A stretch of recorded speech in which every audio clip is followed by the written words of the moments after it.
Bonjour à tous et bienvenue dans le monde de Baron Samedi, mon univers d'analyse. Bon bref, vous connaissez la suite. Cela fait un bail que l'on ne s'est pas vu et j'avais quelques vidéos que je voulais vous offrir et qui sont en écriture, notamment Esprit Shonen et Foreshadowing et Symbolique dans l'œuvre de One Piece. Mais pour cette fin d'Onigashima, j'aimerais vous faire une review et une analyse des derniers chapitres de cet arc. Cette vidéo vous montrera à quoi ressemblera d'ailleurs ma série Foreshadowing et Symbolique dans l'œuvre de One Piece. Donc trêve de bavardage et replongeons-nous dans ces derniers chapitres, notamment depuis le chapitre 1040. C'est parti.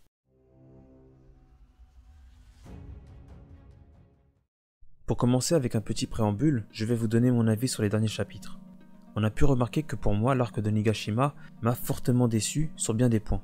Si on peut dire que l'arc de Wano commençait bien, il y avait déjà quelques imperfections qui finalement mises bout à bout ont fini par nuire à la qualité de cet arc. Bien que j'imagine que le meilleur reste à venir, on ne peut pas dire que Onigashima ait été une réussite, pour bien des raisons, notamment 3. Un problème de rythme qui est devenu flagrant, une absence totale d'intensité et d'épique, et surtout, une absence totale de la psychologie de certains personnages que l'on ne reconnaît plus. Ces 3 raisons ne sont pas les seules, mais on peut dire que Eiichiro Oda nous avait habitués à mieux. Je reviendrai d'ailleurs là-dessus lorsque je ferai ma réécriture de l'arc de Wano. Mais clairement, pour revenir à cela, ces 3 problèmes sont ceux qui, pour moi, ont gâché un arc des plus prometteurs. Maintenant, est-ce que l'on peut dire que les derniers chapitres étaient totalement mauvais ? Oui et non. Car c'est bien là le talent d'Oda, c'est qu'il est avant tout un conteur qui se plaît à raconter des histoires avec un sens et une symbolique. Si bien évidemment je ne peux nier qu'il a perdu en efficacité, son sens de la métaphore et les messages qu'il essaie de nous faire transmettre à travers son œuvre sont toujours aussi présents. Et ce que je vous propose, c'est qu'au lieu de faire une critique, on essaie de les décortiquer un à un. Allons-y.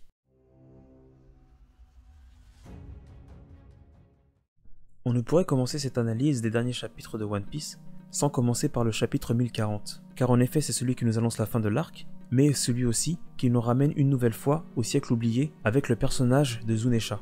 Avec la révélation des 5 étoiles de ce fruit étrange que le gouvernement pourchassait, beaucoup suspectaient Zunesha d'être le porteur de ce fruit. Finalement, qu'en est-il? Est-ce que Zunesha est une bête antique, ou bien est-ce que c'est un objet doté d'une âme, voire un humain ayant mangé un fruit? Oda ne semble pas décidé à nous le dire, et il n'a laissé aucun indice dessus. Enfin, de ce que mes yeux voient. Peut-être que vous avez trouvé d'autres indices. Mais ce qui est le plus important est que dans ce chapitre, on établit 2 faits. Encore une fois, il est dit que Zunesha a commis un crime. Et c'est Momonosuke qui le raconte. Ce qui, vous l'entendez, n'est pas un hasard. Pour quelle raison? Parce que Momonosuke est un Di, comme beaucoup de membres des 5 familles de Wano sont des Di. Et ce que nous savons des Di, c'est que ce sont les méchants de l'histoire selon la propagande du gouvernement. Même si vous le savez, je crois aussi que le gouvernement, bien qu'il soit corrompu, n'est pas totalement tort sur cela. Les Di ne sont peut-être pas aussi gentils que nous le pensons. Ce qui d'ailleurs nous amène à nous poser une question. Momonosuke a-t-il tort ou raison sur Zunesha? Si Momonosuke a raison sur Zunesha, cela veut dire que Zunesha doit se repentir d'un crime commis envers Joy Boy, sans doute une trahison. Mais je pencherai, comme d'autres de mes confrères youtubeurs, et vous aussi, que Momonosuke se trompe, et que le crime de Zunesha lui a été attribué par le gouvernement, mais que surtout, il s'agit d'une mission à remplir pour Joy Boy. Et justement, c'est Zunesha qui nous dira que Joy Boy est de retour. Et à qui le dira-t-il? Je vous le donne en 1000, Momonosuke. Et pourquoi donc? Car comme je l'avais déjà révélé, Momonosuke est une des représentations de Joy Boy, comme son père Oden avant lui, et comme Luffy, qui est littéralement le prince tant attendu. Si vous me suivez, vous vous souviendrez alors de mes premières analyses, où je parlais d'un possible lien entre les Kozuki et Joy Boy par le sang, mais surtout que les Kozuki représentaient Joy Boy. Par conséquent, Zunesha étant un compagnon de ce Joy Boy, pourrait être considéré comme l'équivalent d'un fourreau rouge, si on fait un parallèle évidemment. Comme pour Momonosuke, des compagnons de Joy Boy auraient traversé dans le temps dans l'attente de remettre le roi sur le trône. Donc il est possible que Joy Boy et ses compagnons aient voyagé dans le temps, ou bien que certains soient encore en vie depuis 800 années, comme Zunesha, possiblement Im, et Poséidon qui se réincarne, et bien d'autres. C'est d'ailleurs ce qu'avait défendu la youtubeuse Locpose dans sa théorie. Maintenant revenons-en à Momonosuke. Ici je dis que ce qu'il raconte sur Zunesha est sans doute faux, pour la simple et bonne raison que Momonosuke est comme tous les gens du monde de One Piece, il ne connaît pas la véritable histoire, et surtout, il n'a pas forcément la même conclusion. Ce petit détail sera important pour la suite et l'avenir de Momonosuke, car Oda insiste dans les derniers chapitres sur le journal d'Oden et encore plus sur Momonosuke. Quelque part, il nous fait comprendre que Momonosuke a encore des choses à découvrir, que son voyage ne s'arrête peut-être pas à Wano, mais on y reviendra à la fin. Pour en revenir au personnage, j'ai vu beaucoup de gens se plaindre du développement de Momonosuke car il semble un peu pleutre, mais je trouve au contraire que son histoire est excellente, surtout quand on la compare à Luffy. Comme vous le savez, Momonosuke et Luffy sont les mêmes personnages et passent à peu près par les mêmes épreuves. Les deux sont des personnages en miroir. Luffy aussi était un sale gosse avant de gagner en maturité. Bon, sur ce petit détail on peut en douter. Mais ceci est bien ce qui est mis en avant par Oda depuis le début et surtout dans les derniers chapitres. C'est d'ailleurs, pour faire une critique, la raison pour laquelle les chapitres du combat de Luffy sont aussi insipides à voir, car Eiichiro Oda voulait à tout prix insister sur le fait de mettre un parallèle entre Momonosuke et Luffy. Comme vous pourrez le voir, les deux rois ont douté en même temps, ont pris leur ultime résolution en même temps, pour au final réussir leur dernière attaque ou leur dernière action en même temps. Et comme vous pouvez le voir, c'est en cela l'erreur d'Oda. C'est un homme qui pense beaucoup trop à la symbolique et à son écriture, et qui s'entête dans son schéma narratif dont il ne sort pas, pour au final totalement oublier que son manga, ou le médium du manga, est avant tout réussi par la mise en scène et pas seulement sur l'écriture. Et cela a pour au final totalement gâché l'efficacité de son arc et de tous les combats préalables, sauf celui de Black Maria et de Robin, qui lui était efficace non seulement sur l'écriture, mais aussi sur la mise en scène. On peut le voir dans cet arc, bien des chapitres auraient dû être beaucoup plus courts. Il y avait aussi beaucoup d'intrigues inutiles qu'il n'a absolument pas résolues et qu'il a toujours résolu par sa plus grande astuce, l'ellipse. Finalement, Eiichiro Oda n'arrive plus à maîtriser la tonne de personnages, la tonne d'intrigues, et il s'entête dans son obsession du conte. Et son obsession du conte est ce qui gâche la pertinence de sa mise en scène. On peut voir qu'individuellement, certaines choses marchent dans les derniers chapitres, mais ensemble, tout devient insipide. Et si vous voulez un exemple, je peux vous en donner un. Oda nous avait introduit une nouvelle règle dans le Nouveau Monde pour iconiser ses personnages, le principe du combat millénaire. Alors si vous ne savez pas ce que c'est, le combat millénaire c'est une règle qui est apparue dans Saint Seiya, l'un des meilleurs mangas de tous les temps. Kuromada, l'auteur de Saint Seiya, avait établi une règle qui était le combat millénaire, ou ce que l'on peut appeler le combat centenaire. Il était dit dans cette règle que si deux chevaliers d'or s'affrontaient, la bataille pourrait durer durant 100 ans. Ceci est un mensonge, mais rien qu'en lisant cela, notre esprit arrive à iconiser des personnages, et d'un coup notre ressenti sur le combat devient totalement différent, parce que là, on affronte des demi-dieux. Oda aussi a utilisé cette règle du combat millénaire, notamment avec Aokiji et Akainu qui ont combattu pendant 10 jours, Luffy et Cracker qui vont combattre presque sur une journée, ainsi que Luffy et Katakuri qui combattent durant une nuit entière. Il a aussi insisté avec cette règle, avec le combat entre Barbe Blanche et l'équipage de Roger, qui se sont affrontés durant des jours entiers. Ceci n'est pas réaliste, on le sait, et c'est très difficile à mettre en œuvre. Mais ceci ajoute une dimension épique à toute notre histoire. Et voilà ce qui a manqué à l'histoire d'Onigashima, de l'épique. Et là on peut se poser la question, depuis combien de temps s'affrontent Kaido et Luffy? Vous l'aurez compris, depuis à peine quelques heures. Parce que Eiichiro Oda veut absolument utiliser l'astuce devenue inutile du compte à rebours, même si le compte à rebours a une symbolique dans le manga, car le compte à rebours signifie que le monde de One Piece est aussi soumis à une menace qui est sur le point d'arriver. Mais là, dans cet arc, ça nuit à l'histoire. Et pourtant, j'ai relu le combat entre Luffy et Kaido, parce que pour moi, le Luffy pré-ellipse qui fracasse ses ennemis avec une rafale de coups, au lieu du Luffy post-ellipse qui le fait en un seul coup, me manque. Hormis cette fin donc, le combat passe très bien quand on zappe les interludes et les ellipses. Et je remercie d'ailleurs ceux qui ont posté le combat entier sur YouTube. La critique faite, revenons-en à l'analyse, parce qu'elle est très importante. Oda voulait transmettre un message sur Momonosuke et Luffy. Car Luffy comme Momonosuke sont des rois, et en les opposant, Oda nous confirme qu'ils savent ce dont le peuple a besoin. Luffy est un personnage différent, car il n'a pas besoin de discours. Il suffit d'arriver quelque part pour qu'il devine ce dont le peuple a besoin à chaque fois qu'il débarque. Luffy est capable de lire dans le cœur des gens. C'est pourquoi il est le roi parfait. Et bien Momonosuke est pareil. En cela, Eiichiro Oda oppose Momonosuke à son père Oden. En comparant les deux, on le voit assez bien. Momonosuke était peureux, Oden lui était un homme brave, ou plutôt inconscient. Mais face aux besoins du peuple et à son salut, ils vont devoir faire un choix. Oden va danser pour sauver les siens et passer pour un lâche. Momonosuke, lui, va devoir agir avec sagesse et ne pas commencer une guerre, quitte à lui aussi passer pour un lâche. Et pour moi, c'est une grande progression de personnage. C'est pourquoi je l'aime de plus en plus. Et n'oublions pas qu'il fait cela à seulement 8 ans. Momonosuke d'ailleurs demandera à Yamato, comme son père demandera à Toki, s'ils sont des lâches. On imagine que Yamato donnera la même réponse que Toki, ce qui confirme une nouvelle fois que Momonosuke et Yamato sont faits pour régner ensemble sur Wano, et symboliseront l'amitié avortée qui aurait dû naître entre Kaido et Oden, voire plus. Mais la romance n'existe pas dans One Piece, donc oubliez tout de suite cette idée. Malheureusement, on verra que la volonté de Momonosuke de fermer les frontières pourrait bien ne pas être respectée, car sous Wano, quelque chose est sur le point d'exploser et de mettre le royaume en danger.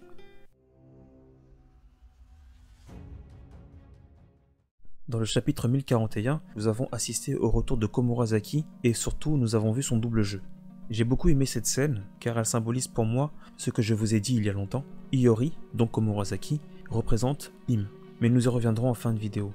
Car c'est dans le chapitre 1042 et 1043 que justement Eiichiro Oda nous rappelle que Wano est l'ancien royaume dans un sens premier et surtout au sens métaphorique. Car qu'est-ce que nous voyons dans le chapitre 1042 ? Nous avons là le combat entre Kaido et Luffy, mais aussi la victoire du dragon sur le futur roi des pirates. Les battements du cœur de Luffy s'arrêtent et il meurt. L'espoir s'éteint. Et là, qu'est-ce qui se passe ? Kaido débarque du ciel et se présente au peuple pour faire un discours des plus terrifiants. Désormais, tous deviendront ses esclaves.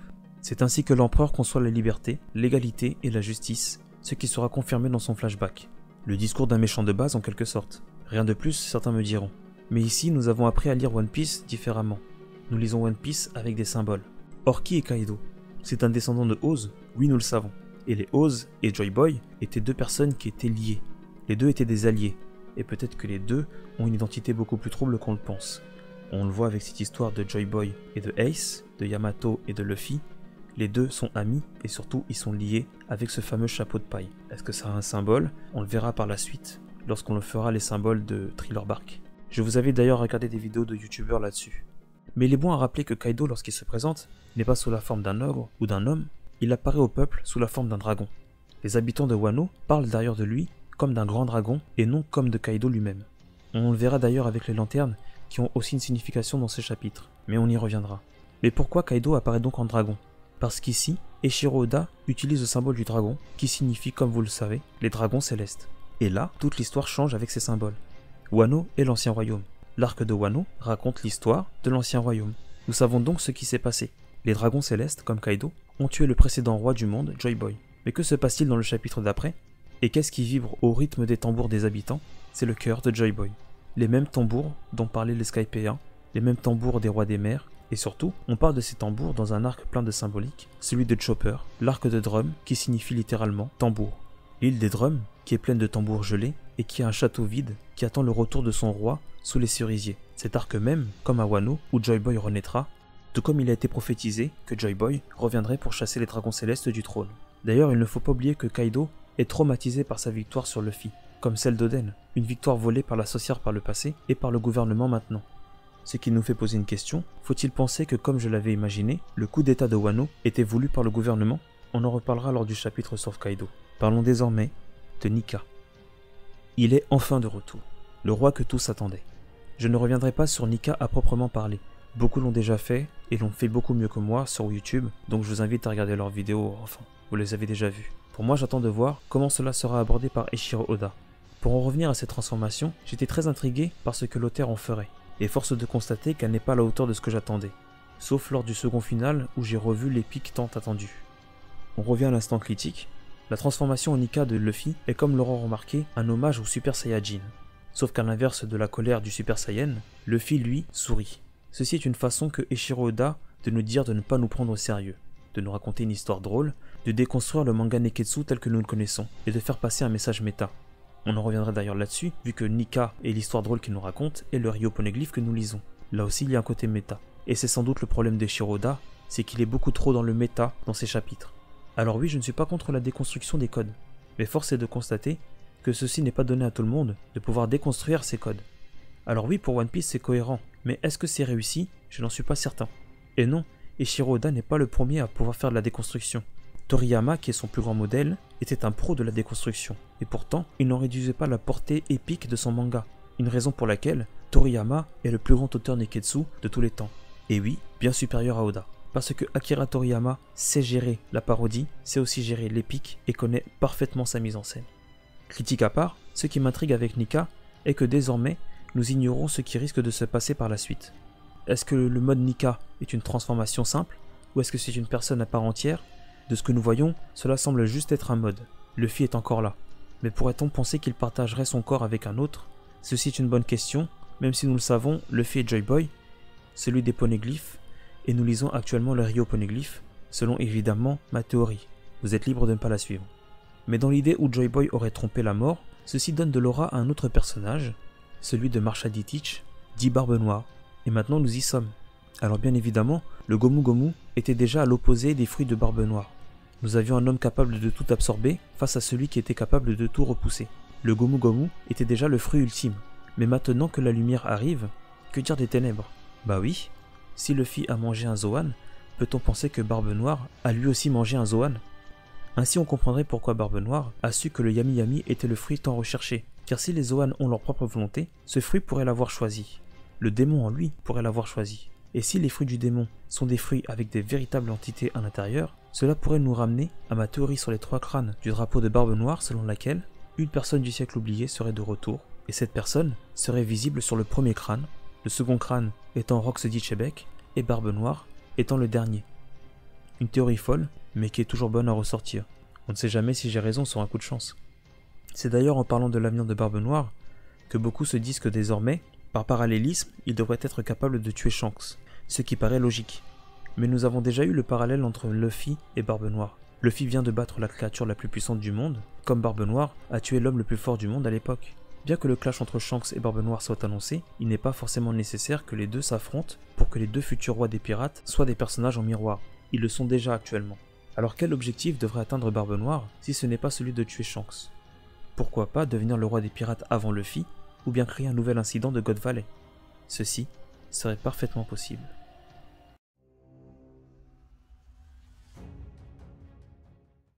Lors du chapitre de la victoire de Luffy, nous avons pu lire le passé de Kaido.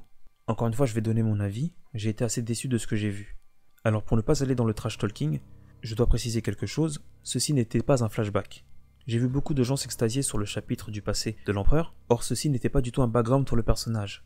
Et ce flashback ne servait donc pas à créer de l'empathie pour Kaido, car si Oda avait voulu faire cela, il nous aurait humanisé Kaido, il nous aurait dit pourquoi il est dépressif, il nous aurait montré son humanité, son amour pour Big Mom qu'il semble considérer comme une grande sœur, il nous aurait parlé de Yamato et de Chebek. Donc à quoi servait ce chapitre si ce n'était pas pour nous montrer les motivations de Kaido? Eh bien ici, Oda nous a présenté un Kaido enfant. Il nous a montré qu'il était un monstre dès l'enfance, comme devinez qui, Big Mom, Barbe Blanche. Et on peut se dire que Barbe Noire était lui aussi pareil. Par contre, on voit aussi que Kaido est le sosie même de Luffy, ainsi que d'un autre personnage, mais je vous avais dit que j'arrêterais avec cette théorie. Donc pourquoi Kaido ressemble tant à Luffy? Parce que comme tous les ennemis pirates de Luffy, tous partagent des traits de ressemblance avec notre héros. Kaido lui aussi a un énorme appétit. Kaido aussi est à la recherche de la libération des peuples, mais lui il s'est fourvoyé dans son but, comme Big Mom s'est fourvoyé dans le sien. Oui, les Yonko veulent unir les peuples. Ils veulent la paix, sauf qu'ils le font en détruisant et en affamant les peuples. Et on remarque aussi que tous veulent établir un grand banquet, comme Luffy veut le faire. Je vous invite d'ailleurs à aller voir la théorie de Lazartiop, qui dit que le One Piece serait en réalité le grand banquet de Luffy. Cette théorie est géniale, allez la voir avant que d'autres youtubeurs la prennent. Revenons-en aux empereurs, comme il a été dit, ils se sont fourvoyés. Mais pour quelle raison? Eh bien le chapitre de Kaido est là pour nous dire pourquoi. Oda dans ce chapitre n'a pas voulu humaniser l'empereur. Au contraire, dans ce flashback, entre guillemets, il tient à démontrer que Kaido n'est qu'une bête, un monstre, une arme qui n'est bonne qu'à tuer et un outil dans les mains des plus puissants. En quelque sorte, que Kaido a toujours été manipulé. On le voit, plus jeune, Kaido a servi d'arme, et plus vieux, il a été vendu au plus offrant. Puis ensuite, il a été récupéré, et il a sans doute connu ce qu'il s'imaginait comme le plus proche d'une famille. Et si je dis ça, c'est parce qu'il se souvient que de deux personnes, de Big Mom et de Barbe Blanche. Bon, les autres n'apparaissent pas, car à mon avis, Eiichiro Oda réserve cela pour le flashback sur God Valley, selon moi à tort. Mais il ne faut pas nier que Big Mom et Barbe Blanche ont de l'importance pour Kaido. Barbe Blanche était à part chez les pirates, il avait le cœur pur. Donc on peut imaginer qu'il était forcément bon avec Kaido, qui le porte en grande estime. Et Big Mom le gardait comme un petit frère. Donc Kaido a bien eu une famille, elle aussi détruite. C'est là qu'il est ensuite venu à Wano et qu'il a vu la sorcière. Et là on voit tout son cheminement de pensée.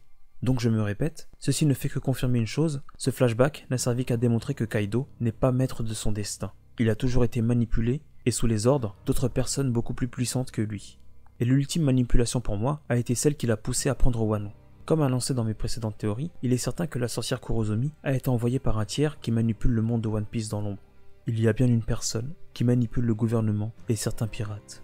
Cette personne est celle qui est derrière la tentative d'assassinat sur Cobra, la révolte d'Alabasta, le meurtre de la reine Otohime et le coup d'état de Wano qui a mis fin à la lignée des Kozuki. Puisque le flashback de Kaido parle d'un pantin, ne serait-il pas logique de penser ceci? Donc, on en vient à se poser une question. Qui est cette personne qui a manipulé Kaido et créé tous ces incidents? Pour moi, il ne peut y avoir que deux prétendants à ce titre. Im, même si je commence de plus en plus à douter, car Iori nous donne une autre possibilité, et bien évidemment Chebek, ou un membre de la famille de Rox Kurozomi. Car vous le savez maintenant, il y aurait une possibilité que les Kurozomi et les Rox soient la même famille, simplement séparés dans d'autres endroits du monde. En tout cas, cette figure du mal semble avoir une grande main sur le monde de One Piece et son gouvernement. Dans le chapitre 1042 d'ailleurs, Drake abat l'un de ses ennemis qui est un membre du CP0. Ici, Oda nous confirme dans un dialogue qu'entre la marine et le gouvernement, un schisme est sur le point d'arriver et que la situation entre les deux est très tendue. Mais surtout, il faut porter intérêt aux paroles de l'agent du CP0 qui dit bien à Drake qu'il l'envie. L'agent envie Drake car celui-ci peut choisir sa justice selon son cœur. Donc il faut en déduire que le gouvernement lui aussi est fragilisé. Il faut comprendre que beaucoup de personnes ne croient plus au pouvoir en place, mais sont obligées de suivre les ordres simplement pour établir le bien commun. Faut-il penser que le CP0 est lui aussi pris en otage par son serment? Cela est possible. Et comme je l'avais dit, la mission d'infiltration de la sorcière Kurozomi ressemble parfaitement à celle d'un agent du CP9 ou du CP0. Kaido reconnaîtra d'ailleurs le CP0 lors de son coup final sur Luffy, ce qui devrait l'amener à douter de sa présence sur Wano et sur sa véritable quête. Il est temps pour Kaido d'ouvrir les yeux. On en revient donc à cette quête de Joy Boy dont Kaido parlait, la même quête qui nous avait été révélée par l'opposition entre Kaido et Shanks que j'avais déjà établie, celle de l'homme qui défend la guerre absolue contre celui qui défend la paix absolue. Deux hommes sous les ordres d'un ancien roi des pirates, deux hommes meurtris à la recherche du libérateur du monde, qui reconnaîtront Luffy comme le Joy Boy attendu et se sacrifieront pour le protéger, parce que bien évidemment, Kaido n'est pas mort. Mais face à quelle menace, Shanks et Kaido devront se dresser? Qui est le grand cerveau du mal de cette histoire qui reviendra des ténèbres? Est-ce Chebek? Est-ce Im? Est-ce Teach? Ou un autre personnage que nous n'avions jamais soupçonné? Ceci, nous le saurons bientôt, à la fin de cet arc. Pour finir cette analyse, j'aimerais beaucoup parler de certains symboles intéressants, le premier étant celui des lanternes. Je vous l'ai teasé en début de vidéo, mais les lanternes ont bel et bien une signification dans cette histoire. Rappelez-vous, Wano est une métaphore de l'ancien royaume, et tout nous le démontre dans ce festival du feu. À quoi nous assistons? Nous avons Joy Boy en Luffy qui combat un dragon en la personnalité de Kaido, et surtout, nous avons un peuple qui sourit face à la mort qui arrive à grands pas. Alors smile ou pas, peu importe. Pour moi, je crois que le sourire des habitants est réel, comme celui de Yasue à sa mort, et vous verrez pourquoi quand on abordera son personnage.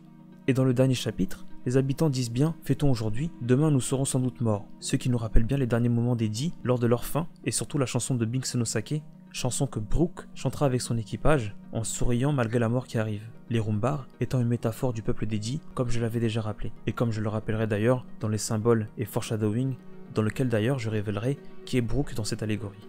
Donc si les habitants de Wano sont une métaphore des habitants de l'ancien royaume, que représentent les lanternes qu'ils envoient dans le ciel? Eh bien ces lanternes, comme on peut le voir, sont des vœux qu'ils font et envoient vers le ciel pour qu'une personne les exauce. Un peu comme des prières que l'on fait à un dieu du soleil, comme on le fera à Chandia, qui, rappelons-le, formait avec Wano une même cité, la cité d'or.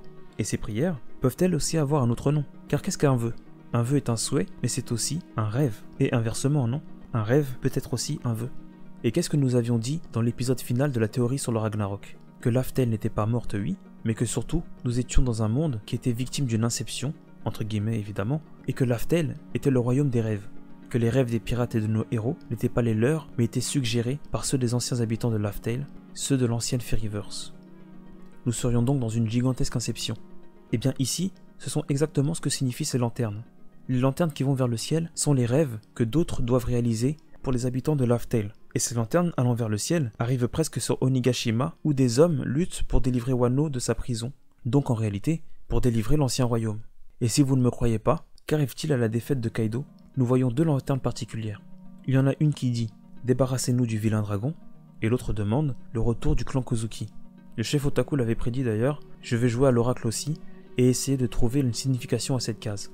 Les lanternes sont les rêves des habitants de Laphtel et ils demandent deux choses, la chute des dragons célestes qui les oppressent et le retour de Joy Boy, car rappelons-le, les Kozuki représentent Joy Boy, qui est donc le véritable roi du pays du soleil levant, donc du pays de l'aube. Et toute cette guerre a été lancée par un personnage très important, Yasue Shimotsuki. J'ai été fortement touché d'ailleurs dans les derniers chapitres par les cases d'Otoko. Je l'aurais sans doute aimé beaucoup plus si Oda l'avait fait dans un autre chapitre et qu'il n'avait pas ellipsé le combat de Luffy. Mais les phrases d'Otoko m'ont beaucoup ému, ainsi que la mise en scène. Et surtout, Otoko et Oda nous ont confirmé qu'il y avait un parallèle à faire entre l'ancien royaume et Wano à travers l'histoire de Yasue. Otoko le dit elle-même, mon père savait qu'il allait mourir s'il se sacrifiait. Et puis d'un coup, ça a fait tilt. J'avais comparé le personnage de Yasue à Barbe Blanche sans le comparer au personnage le plus important de l'œuvre, car il y a bien un personnage qui ressemble à Yasue, et ce n'est personne d'autre que le roi des pirates. Et là tout prend sens, car oui, le raid d'Onigashima n'aurait pas pu être possible sans Yasue. Sans lui, les anciens alliés de Oden ne se seraient pas réunis malgré leur conflit interne. Sans lui, pas de retour des Kozuki au pouvoir. Or ceci ne vous rappelle pas quelqu'un? Il y a un personnage qui a fait pareil, et c'est Gold D. Roger. Gold Roger, en allant se sacrifier et en se rendant à la marine, est parti lancer la grande vague de piraterie. En quelque sorte, un grand raid de pirates contre les dragons célestes, assimilables aux dragons Orochi et Kaido. Et il a fait en sorte de rassembler les alliés de Joy Boy, Poséidon, Tsunesha et bien d'autres, et de les faire revenir pour qu'ils servent le nouveau roi en la personnalité de Ace, son fils, sans comprendre son erreur, car Ace n'était pas le Joy Boy tant attendu. Mais ceci sera pour une autre vidéo. Donc ici, nous assistons à l'ultime raid qui vise à chasser Im du trône. Mais Im est-il vraiment le méchant que nous pensons? Pour moi non. Il a été teasé par Oda que Im cachait bien son jeu avec Iori. N'oublions pas que Komurasaki et Im dans notre histoire. Ce sont les mêmes personnages. Et récemment, qu'avons-nous vu? Komurasaki a non seulement révélé son identité à Orochi, mais elle a aussi révélé qu'est-ce qu'elle cachait sur son masque. On voit que Komurasaki pleurait en chantant depuis tout ce temps, comme l'avaient deviné mes confrères youtubeurs comme Mon Corvo et d'autres. Ceci peut laisser présager que Im n'est pas au pouvoir par appât du gain, mais peut-être pour une raison beaucoup plus noble. Mais surtout, il existe la possibilité que Im ait un autre agenda que certains dragons célestes. Peut-être que Im est les dragons célestes, comme Komurasaki déteste Orochi, et qu'elle a été manipulée depuis tout ce temps. Ou bien Oda pourrait jouer l'inverse, que Im manipule tout le monde et soit réellement un méchant. Toutefois, à tout ceci, il y a une zone d'ombre qui vient planer. Effectivement, on peut constater que la victoire est enfin arrivée. Les Kozuki sont de retour, mais de quels Kozuki parlons-nous? Lorsque Momonosuke apparaît dans le ciel, tout comme sa sœur sur Terre, on voit que Denjiro annonce un nouveau shogun au peuple. Alors beaucoup pensent qu'il s'agit de Momonosuke, d'ailleurs ce dernier l'a bien dit, c'est son objectif. Il veut devenir le grand shogun de Wano, comme Luffy veut devenir le roi des pirates. Encore une fois, parallèle entre ces deux personnages. Mais pourquoi Denjiro dit ces paroles? On le sait qu'Inemon, le chef des Fourreaux Rouges, n'est plus. Il est donc normal que ce soit le second chef des Fourreaux Rouges qui parle. Kinemon et Denjiro ont suivi Oden depuis le début. Toutefois, Denjiro n'a aucun lien avec Momonosuke. Le véritable shogun de Denjiro, ça a toujours été Iori. Et cela lance un autre parallèle, le conflit entre Joy Boy et Im. Deux personnes du même clan, destinées à régner, et qui se sont séparées et se sont fait la guerre. L'un devient un dragon, l'autre devient roi. Encore une fois, symbolique. Maintenant à vous de faire votre interprétation. Est-ce qu'on peut imaginer un conflit entre Iori et Momonosuke? Dans un autre manga beaucoup plus adulte, ce serait possible. Mais là il s'agit de One Piece, donc j'imagine pas. Pourtant Denjiro et Kinemon se ressemblent aussi. L'un était le chien fidèle du faux shogun, l'autre était le renard du vrai shogun. Le renard aussi étant fidèle dans l'arc de Wano. Zoro est un renard, et c'est le chien fidèle de Luffy qui est Joy Boy. Donc on peut imaginer que chacun aurait choisi son shogun et que les deux seraient pas d'accord. Mais nous sommes dans One Piece, donc on va éviter cette histoire. Un conflit, non. On peut imaginer autre chose alors, c'est que Im et Joy Boy, après tant d'années de séparation, fassent maintenant la paix, comme Iori et Momonosuke vont se retrouver et finalement régner ensemble. Et il va le falloir parce qu'un grand danger menace. Le véritable ennemi de l'histoire arrive et la destruction de Wano est annoncée. Comme je vous l'ai dit, Momonosuke souhaite garder les portes fermées, mais Kaido le disait lui-même, Wano était un endroit parfait car il s'agissait d'une forteresse naturelle. Or, dans ce dernier chapitre, on peut voir que cette frontière semble détruite depuis que le volcan est entré en éruption. Wano est donc soumise à toutes les attaques. Vous vous souvenez d'ailleurs de ce volcan et de la façon d'entrer à Wano? Elle est étrangement similaire à la Reverse Mountain, qui étrangement sera elle aussi détruite par Luffy, comme le prévoyait Shirley. Encore une fois, rien n'arrive par hasard. La destruction du volcan de Wano est la même que la destruction de la Reverse Mountain. Donc Wano est dorénavant en danger, et plus personne ne peut la protéger si ce n'est le shogun et ses samouraïs ainsi que ses hommes. Mais comme je l'ai révélé, Oda semble bien avoir d'autres objectifs pour Momonosuke. Alors qui protégera le royaume? Iori? C'est possible. Mais il reste une autre personne, Yamato. Je sais que beaucoup veulent l'avoir dans l'équipage. Mais Yamato représentant l'alliance entre Oz et Joy Boy, elle pourrait rester pour garder le territoire en devenant la chef des Beasts Pirates. Ou bien elle prendrait la mer en devenant la chef des Beasts Pirates. Je la vois avoir son propre équipage parce que Kaido va devoir mourir bientôt et va devoir laisser sa volonté à sa fille. Comme je vous l'avais dit, s'il fallait que Yamato rejoigne l'équipage de Mugiwara, il fallait qu'elle perde son père pour qu'elle ait un flashback en temps réel. Mais le fait que Yamato rejoigne l'équipage, rien n'est certain. Car bien que Yamato a beaucoup de points en sa faveur, Momonosuke semble en avoir gagné pas mal. Il semble avoir gagné un rêve, celui de découvrir le secret des dernières pages du journal de son père, comme Yamato aussi, et surtout, il a déjà eu son flashback. Il est dans l'équipage depuis longtemps, et maintenant, il a tout d'un Mugiwara, car c'est un adulte. Et surtout, c'est un enfant dans le corps d'un adulte, le genre de personnage que Eiichiro Oda affectionne. Eiichiro Oda aime donner à un personnage un grand défaut, et Momonosuke a ce défaut dans le sens que c'est un enfant. Et nous aurions donc un personnage avec un style à une épée, un style à 2 et un style à 3. Alors bien évidemment, Momonosuke serait différent du pattern des personnages de l'équipage, comme par exemple un prénom en 1 ou 2 syllabes, mais pour le reste, il semble avoir tous les points. Ce qui veut dire qu'un nouveau duel semble s'engager entre 3 prétendants. Qui de Yamato, Momonosuke, Carrot rejoindra l'équipage des Mugiwara pour son ultime bataille face au grand maestro de ce manga. Pour ma part, après cette critique analyse, il ne me reste plus qu'à vous dire que l'on va se revoir sur Grand Line. A bientôt les pirates.